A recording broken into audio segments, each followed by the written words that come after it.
बिस्मिल्लाहिर्रहमानिर्रहीम।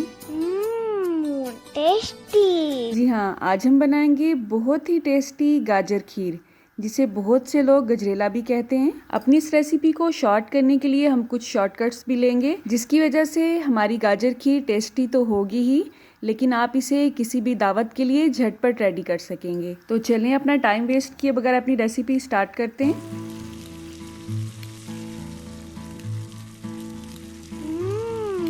टेस्टी। तो उसके लिए सबसे पहले हम आधा गिलास चावल लेंगे। अच्छी तरह से साफ़ करने के बाद उसे भिगो देंगे।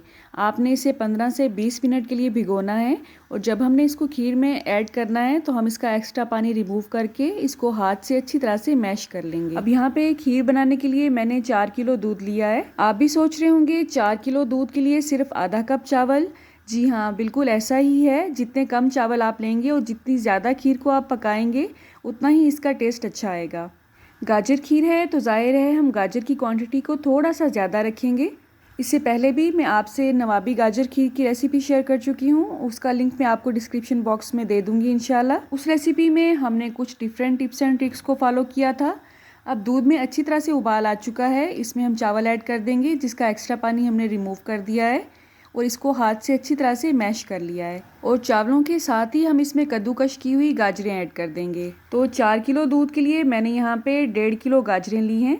अगर आप गाजरों की क्वांटिटी को थोड़ा सा कम करना चाहते हैं तो आप चावलों की क्वांटिटी को थोड़ा सा बढ़ा सकते हैं, ठीक है। असल में गाजरें इतनी ज़्यादा अफादियत रखती हैं कि सर्दियों में आप इसे जितना ज़्यादा फ़ायदा उठाना चाहते हैं उठा सकते हैं। तो इससे आप गाजर खीर बनाएं, गाजर की बर्फ़ी बनाएं, गाजर का हलवा बनाएं, गाजर जूस पिलाएं बच्चों को, खुद भी लें। ये ताकत का ख़जाना होती हैं, तो जितना ज़्यादा ख़जाना आप समेट सकते हैं समेट लें। अब चूल्हे की आंच को आपने इतना रखना है कि खीर उबल के बाहर ना आने पाए। इसको हम इतना पकाएंगे कि चावल और गाजरें इसमें अच्छी तरह से गल जाएं। आपने इसमें वक्फे वक्फे से चम्मच हिलाते जाना है। इसके सर पे खड़े होने की बिल्कुल भी ज़रूरत नहीं है, क्योंकि जब तक हम इसमें चीनी ऐड नहीं करेंगे ये पैंदे से बिल्कुल भी नहीं लगेंगी। लेकिन चूल्हे की आँच को आपने स्लो टू मीडियम ही रखना है, ठीक है। तो 15 से 20 मिनट हो चुके हैं इसको दरमियानी आग पे पकते हुए। आप देख सकते हैं इसमें काफ़ी हद तक दूध रिड्यूस हो चुका है, चावल और गाजरें इसमें अच्छी तरह से गल चुकी हैं।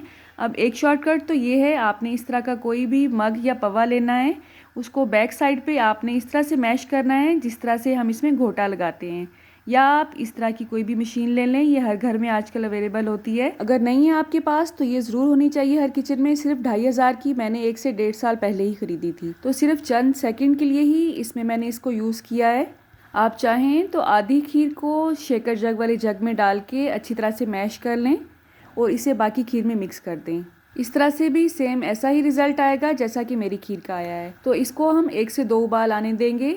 इसके साथ ही हम इसमें इलायची पाउडर ऐड करेंगे, आधा टीस्पून। मैश करने की वजह से या ग्राइंड करने की वजह से इसका टेस्ट और रिज़ल्ट बहुत अच्छा आता है। आपने इसे ज़रूर ट्राई करना है। तो 1 से 2 उबाल इसमें आ चुके हैं। अब हम इसमें शक्कर ऐड करेंगे। मैं यहाँ पे देसी शक्कर ऐड कर रही हूँ, आप इसमें गुड़ भी ऐड कर सकते हैं, आप इसमें सफ़ेद चीनी भी ऐड कर सकते हैं, ये आप पे डिपेंड करता है। हमारे घर में मीठा क्योंकि कम यूज़ किया जाता है, तो इस पर मैंने सिर्फ आधा कप ही ऐड किया है। आप इसमें अपनी टेस्ट के हिसाब से कम या ज़्यादा कर सकते हैं। किसी भी खीर में जब मीठा ऐड किया जाता है तो वो अपना पानी रिलीज़ करता है, और एक दफ़ा खीर जो है वो पतली हो जाती है। तो चूल्हे की आंच को हमने इस पॉइंट पे तेज़ कर देना है। मीठा ऐड करने के बाद आपने खीर को उसके हाल पे बिल्कुल भी नहीं छोड़ना है, क्योंकि मीठा ऐड करने के बाद इसके नीचे लगने के चांसेस बहुत ज़्यादा होते हैं। तो आपने वक्फे वक्फे से, बल्कि वक्फे वक्फे से भी पहले इसमें चम्मच हिलाते जाना है, ठीक है। इस पॉइंट पे आप मीठा चेक कर सकते हैं। अगर आपको कम लगे तो आप इसमें मज़ीद ऐड कर सकते हैं, और अगर आपको ज़्यादा लगे तो आप इसमें मज़ीद दूध ऐड करके इसको पका सकते हैं। आपने इसे बहुत ज़्यादा थिक नहीं करना है, क्योंकि ठंडा होने के बाद ये अभी मज़ीद गाढ़ी होगी। चूल्हे की आंच को हम बंद कर देंगे और इसे कवर करके रूम टेम्परेचर पे आने देंगे, और इसे बाउल्स में शिफ्ट कर लेंगे। अब इसमें से बड़े वाला बाउल खुद रखेंगे और बाकी दादों के घर, नानों के घर, पुप्पो, खाला और हमसायों के घर भेज देंगे। अल्लाह आप सबका दस्तरखान सजाए रखे और हम सबको सेहत और ईमान का रिज़्क अता फरमाए। अल्लाह हम सब के रिज़्क में कसरत, बरकत और आसानियाँ अता फरमाए। रुके रुके सुने, जाने से पहले वीडियो को लाइक कर दें, अच्छी लगी तो शेयर कर दें, और सब्सक्राइब करने के बाद बेल का आइकन भी ज़रूर प्रेस करें। जज़ाकल्लाह। मेरी नेक्स्ट वीडियो तक अल्लाह हाफ़िज़।